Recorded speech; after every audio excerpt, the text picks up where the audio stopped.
آپ نے فرمایا جنت میں گیا، میں نے قرآن کی تلاوت سنی، میں نے کہا یہ کون تلاوت کر رہا ہے؟ کہا جی حارثہ بن نعمان کر رہے ہیں۔ حارثہ بن نعمان وہ تو مدینے میں بیٹھا ہوا ہے، ابھی مرا تو نہیں، ابھی جنت میں تو آیا نہیں، تو یہ آواز کیسی ہے؟ آپ 8-10 ہزار کا مجمع ہے، کتنا ساؤنڈ سسٹم لگا ہوا ہے، اور 500 کلومیٹر کے بعد ہوا کوئی نہیں ہے، تو ساؤنڈ سفر ہی نہیں کر سکتی، آواز سفر ہی نہیں کر سکتی۔ حارثہ بن نعمان نے کون سا ساؤنڈ سسٹم لگایا تھا کہ مدینے میں بیٹھ کے تلاوت کرے اور جنت میں اس کی ساری جنت کو آواز سنائی دے؟ تو حارثہ کے پاس کون سا ساؤنڈ سسٹم تھا؟ تو فرشتوں نے کہا یا رسول، آپ نے کہا وہ مدینے میں آواز جنت میں، کیا بات ہے؟ کہا یا رسول اللہ ماں کو اتنا خوش کیا ہے خدمت کر کے کہ جب قرآن پڑھتے ہیں اللہ ساری جنت کو قرآن سناتے ہیں۔ ساری وہ ماں جو آج ذلیل ہو رہی ہے، وہ ماں جس کو پوچھنے والا کوئی نہیں، نہ کینیڈا میں، نہ پاکستان میں، نہ انڈیا میں، نہ بنگلہ دیش میں کوئی خوش نصیب ماں ہے جس کی اولاد اسے پوچھتی ہے، ورنہ مال کی دوڑ نے پاگل کر دیا، اندھا کر دیا۔ ساری دوڑ کا آخر کیا ہے؟ میتھمیٹکس کا ایک قاعدہ ہے کہ ملین انٹو زیرو کیا ہوتا ہے بھائی؟ Zero. Crore into zero zero, billion trillion into zero zero. میرے رب کی قسم ہے، دنیا کی عزتیں، شہرتیں، بلندیاں، دنیا کے دھن دولت، بلڈنگیں، تجارتیں، ضرب موت زیرو زیرو۔ یہ آنکھ بند ہوئی، اب طارق جمیل نہیں کہا جائے گا، میت کہا جائے گا، ڈیڈ باڈی کہا جائے گا، کوئی مولانا نہیں کہے گا۔ اولاد بھی کہے گی جنازہ اٹھاؤ، میت اٹھاؤ، چارپائی اٹھاؤ۔ کبھی سنا کسی نے کہا ہو اماں جی کو اٹھاؤ، بیگم صاحب کو اٹھاؤ، شہزادی کو اٹھاؤ، ملکہ کو اٹھاؤ؟ میت میت۔ منجی چاہو جی، منجی چاہو، جلدی کرو جی، اسی دکانہ تے جاؤنا ہے، منجی چاہو، دیر ہو گئی ہے۔ لوگ گھڑیاں دیکھ رہے ہوتے ہیں، جنازے کا ٹائم تو 11 بجے کا تھا، 11:10 ہو چکے ہیں۔ ساری زندگی کی عزتیں دولتیں جب موت سے ضرب کھاتی ہیں زیرو ہو جاتا ہے۔ شہرت، دولت، بلندی، پستی، گمنامی، ضرب موت زیرو، مٹی کا ڈھیر بن جاتا ہے۔ یہ سب دھوکے کا گھر ہے، یہ مچھر کا پر ہے، یہ مکڑی کا جالا ہے، یہ آج ہے اس کی کل کوئی نہیں ہے، کل تو بڑی دور ہے، یہ سانس ہے اگلے سانس کا کوئی پتہ نہیں، یہ قدم ادھر سے ادھر آنے کا کوئی پتہ نہیں، یہاں سے نیچے اترنے کا کوئی پتہ نہیں۔ تو کیا اس پر ایمان کو بیچ دوں؟ کیا اس پر آخرت کو آگ لگا دوں؟ اجل موت کو کہتے ہیں، موت اجل ہی نے چھوڑا، نہ کسرا نہ دارا، اسی سے سکندر صفات بہارا، ہر ایک لے کے کیا کیا، نہ حسرت سے دھارا، پڑا رہ گیا سب یوں ہی ٹھاٹھ سارا۔ جگہ جی لگانے کی دنیا نہیں ہے، یہ عبرت کی جا ہے، تماشا نہیں ہے۔ ماں کی دعا نے حارثہ کی تلاوت کو 7 آسمان چیر کر پوری جنت گونج رہی ہے۔ کیا ہوا؟ حارثہ تلاوت کر رہا ہے۔ ساؤنڈ سسٹم کہاں سے لایا ہے؟ ماں کے پاؤں دھوتا ہے، یہ ساؤنڈ سسٹم ہے۔ حارثہ ماں کی کیسے خدمت گزار تھے؟ بیوی کو نہیں کہتے تھے میری اماں دی روٹی پکا، میری اماں دے کپڑے دھو، بیوی کو کہتے تھے یہ میری ذاتی پراپرٹی ہے، اس میں تیرا کوئی حق نہیں ہے۔ جس کے ذمے نہیں اس کو آگے کر رہے ہیں۔ میرے ذمے میری ماں کی خدمت ہے، میری بیوی کے ذمے میری ماں کی خدمت نہیں ہے۔ اللہ کے واسطے حقوق جانو، حقوق جانو۔ ہم اپنا معاشرہ ساتھ لے کر آئے ہیں اور شریعت کے نہ جاننے کی وجہ سے گھروں میں آگ لگ چکی ہے، آگ لگ چکی ہے، آگ لگ چکی ہے۔ بیگم یہ ماں میری ذاتی پراپرٹی ہے، تم نے قریب نہیں آنا۔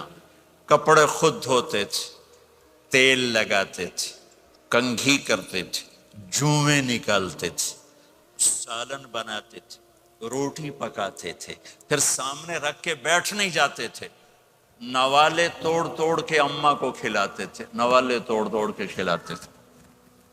صلہ کیا ملا؟ جنت میں آواز جا رہی ہے۔ کس نے پہنچایا؟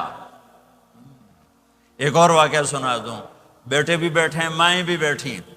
موسیٰ علیہ السلام نے کہا یا اللہ میرا جنت کا ساتھی کون ہے؟ اللہ تعالیٰ نے کہا فلاں قصائی، یہ گوشت بیچنے والے۔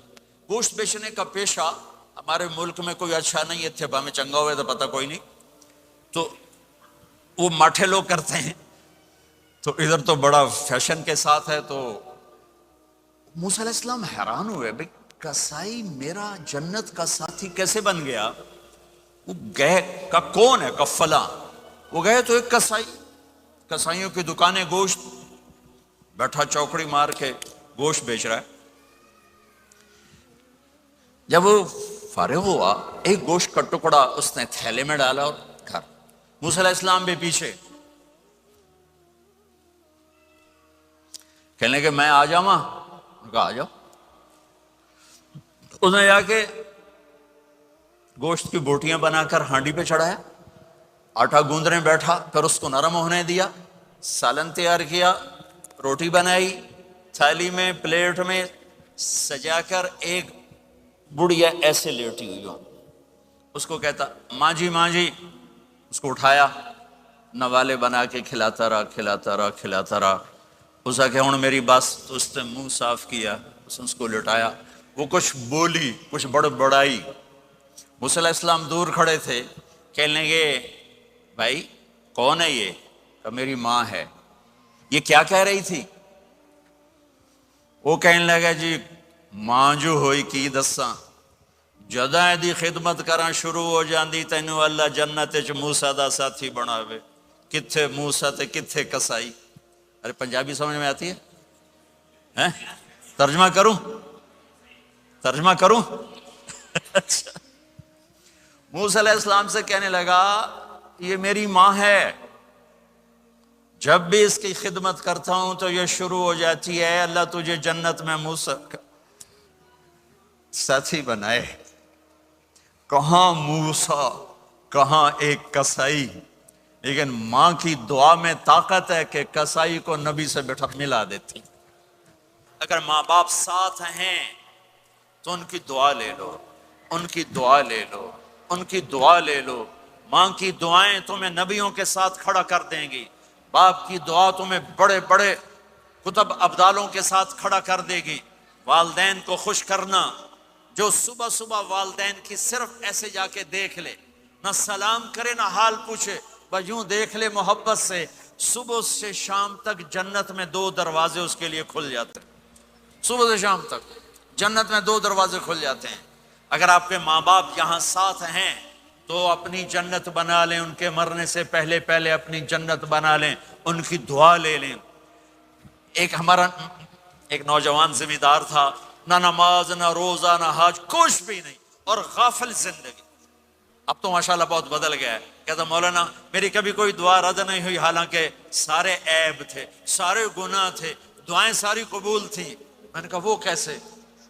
کہ میں رات کو جا کے اماں کو بھی دباتا، اور اب بہت بڑا زمیندار اپنی ماں کو بھی دباتا، اپنے باپ کو بھی، پھر دونوں کے پاؤں یوں اپنے باہوں میں لے کر ان کو چومتا اور ان پہ سر رکھ کے دعا کرتا، میری ہر دعا قبول ہوتی تھی۔ تو اپنے ماں باپ کے قدموں تلے اپنی دعائیں تلاش کرو، خاص طور پر اپنی ماں کے قدموں تلے جنت تلاش کرو۔ میرے نبی نے کہا ماں کے قدموں تلے جنت ہے۔ میرے نبی نے حضرت عمر سے کہا تیرے زمانے میں ایک شخص آئے گا، اویس،